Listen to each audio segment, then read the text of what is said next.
Hey there, it's Kat and this is Brews and Reviews.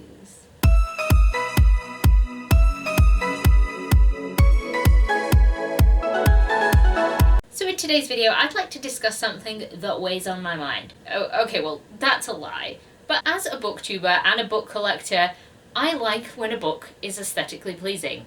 I love a good cover, and I know many people out there do love a good cover. Now, it's not the be-all and end-all for me because I do buy second-hand books, I buy books that have broken spines and things like that. You know, I'm not averse to it, but if a book has a truly awful cover, I really struggle to pick it up. But also, I'm cheap, so I'll probably buy it anyway. I'll just probably not pick it up for ages because it's ugly. So in honor of those books that have unfortunate covers, I would like to talk to you guys about some covers that I just think are really ugly. And this is all personal opinion, and I mean no disrespect to the people who have designed these covers. I just look at them and I'm sad. and I don't want to be sad when I look at books, so let's talk about those books that make it onto this list. Let's start off with the book that kind of inspired this video. It's Point of Origin by Patricia Cornwell. I don't know if you can tell what's going on this cover.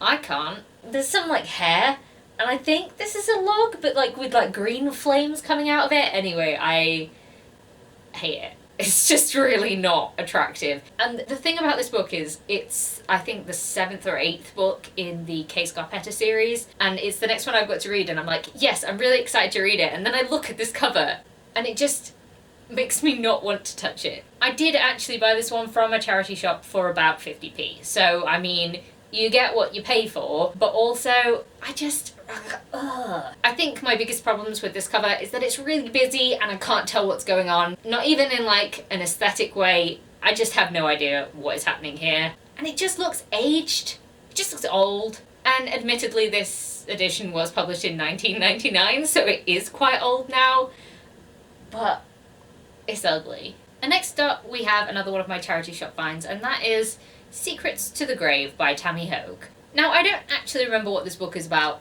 at all, so that doesn't help its case. And every time I look at it, all I see is dirt. This isn't dirt, these are orange splodges. I don't even know if you can see it on the camera, but it just looks like somebody's gotten something on the cover and it's just really unattractive. If you've got paint on your hands or something and then you touch something and it's oh well, the splodges of paint, who cares, that's fine. And then all I'm getting is grass. It just looks really dirty to me and I find it really unattractive, so it definitely puts me off picking this one up. Next up we have a book that I really, really want to read. It's just the cover just does nothing for me, and I think a lot of people might disagree with me on this one. It's The Grace of Kings by Ken Liu. Now, it's very plain. There's I think it's a helmet, it's a piece of armor that is buried in the ground with a dandelion growing out of it. Just says nothing. What does it mean? Why should I care? What is it about this cover that should entice me to pick it up? Nothing. There's nothing about it that makes me go, I should read that one. Oh, can't wait to read that. Unless I hear someone talk about this book, I forget it exists. It's weird because I do really want to read it, but I forget about it. The cover is so not memorable at all, and I hate that. Yeah. Next up we have a book that I've had since childhood, and I've always thought was so ugly, but it came as part of a matching set of 7 for this whole series, so I was like, I'm not gonna throw it in the bin or anything. I just think the illustration on the front is but ugly. It's so... It's The Last Battle by C.S. Lewis. The other covers of the rest of these books are so pretty, they are very nicely drawn, and you can clearly see what is going on. What's the big bird beast? I don't know! It's probably been about 10 years since I read this book, so admittedly my memory is failing me, but also, ugly bird beast.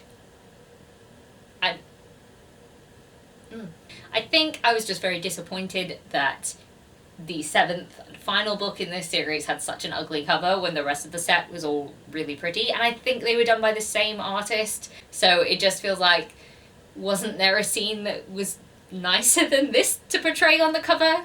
No? Next up we have The Steel Kiss by Jeffrey Deaver. Every time I look at this cover, I care less and less. It's just grey.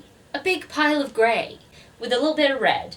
It's 2 doors, a set of shelves, and what looks like either a tablet or a mobile phone with a blood splatter on it. It doesn't tell me anything about the book. It doesn't tell me anything about the killer. It's a thriller book, and I just get nothing. And it always just made me kind of sad when I was trying to read this book, because I have read this one, that I was picking this up. I mean, I haven't even cared enough to take the 3 for £5 sticker off of it. And this was actually passed on to me from my friend. So they didn't care to take it off either.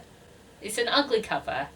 And the only other problem I found with this book was that it was slightly too long for what it was. There are better books in the Lincoln Rhyme series. It's about a guy who consults on investigations. He's a very clever man, but he's also quadriplegic, and really interesting. Not the best book in the series, really ugly cover. Next up, we have a book that you heard me bitch and moan and whine about an endless number of times, and that's Timeline by Michael Crichton. Really simple and basic, and I could make this in paint. I don't like this cover. I feel like, given that it's sort of time travel-y and there's a science aspect and there's a history aspect, that there could have been something more interesting. Could have done a cover that had something to do with the time that the people end up in. Anything. Really anything. I will take anything. Just not this. It's not attractive. I will say that the only good thing about this cover is that it's a dust jacket and I can take it off. Now for the last book on this list, and we have a sort of double whammy because it's 2 books in one, and there's a cover for one on one side and a cover for the other on the other side. Now the first cover is not too bad, and that is The Time Machine by H.G. Wells. Very, very simple. And now we have the real prize. It's The War of the Worlds, also by H.G. Wells, but like, my god, wow, this is art. Now you might be thinking, since you hate this cover so much, why did you buy it? And actually the answer is not because I'm cheap this time. This book was a full price book and I had to buy it because it was on my uni course and they wanted us to buy specific editions of books. And they said that we had to get this edition. Why? I struggle. The struggle is real, and I don't understand why we had to get such ugly versions of this book. And when you look inside it as well, why is the writing so tiny? Why has it got 4 eyes? I don't understand. Anyway, I find this edition probably one of the ugliest editions that I own, and I don't appreciate this cover. It really made me struggle to pick this edition of the book up, and I was really sad about it. So now we've come to the end of this video where I bitch and moan about covers that I just don't like. And I would just like to say, I couldn't do better. It's all fair enough for me to sit here and whine about why this isn't attractive or why I don't like this, but put me in charge of a cover design and what are you gonna get? Ugly scribbles on a page. It's not gonna be attractive. I couldn't do any of those things, I'm sure. So really, fuck me and my opinions. But I just kind of wanted to moan about some stuff since I found some ugly covers and I just wanted to talk about it. So if you're still here, leave me an emoji in the comments, or if you don't fancy leaving any other comment, that would be great. And if you like this video, please leave a like, comment, subscribe, and I'll see you in the next one. Bye!